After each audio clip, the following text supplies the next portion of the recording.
Hello friends, diet Coke and my blood sugar. Diet coke అనగానే మన మైండ్లోకి వచ్చేది artificial sweetener as per time. దీని గురించి ఎక్కువగా డిస్కస్ చేయని ఫ్యాక్ట్ ఒకటి తెలుసుకుందాం.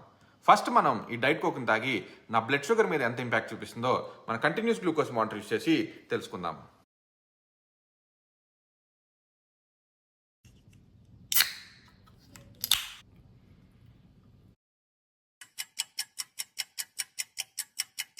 ఆల్రెడీ ఫ్రెండ్స్, మన కంటిన్యూస్ గ్లూకోజ్ మానిటర్ రిజల్ట్స్ చూసినట్లయితే బ్లడ్ షుగర్ యాక్టివిటీ నెగ్లిజిబుల్గా అయింది.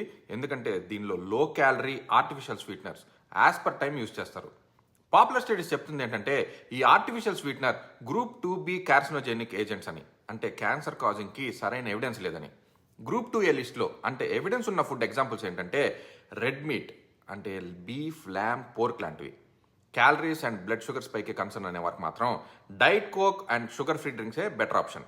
బట్ జనరల్గా చూస్తే any sweet drinks, diet Coke or regular sodas sweet క్రేవింగ్స్ని పెంచుతుంది. Teeth, heart, bone and gut health మీద బ్యాడ్ ఎఫెక్ట్స్ చూపిస్తాయి. ఆల్రైట్ ఫ్రెండ్స్, ఈ వీడియో కనుక మీకు ఇన్ఫర్మేటివ్ అనిపిస్తే ఫ్రెండ్స్తో తప్పకుండా షేర్ చేయండి. మరొక వీడియోలో మళ్ళీ కలుద్దాం. అంతవరకు బాయ్.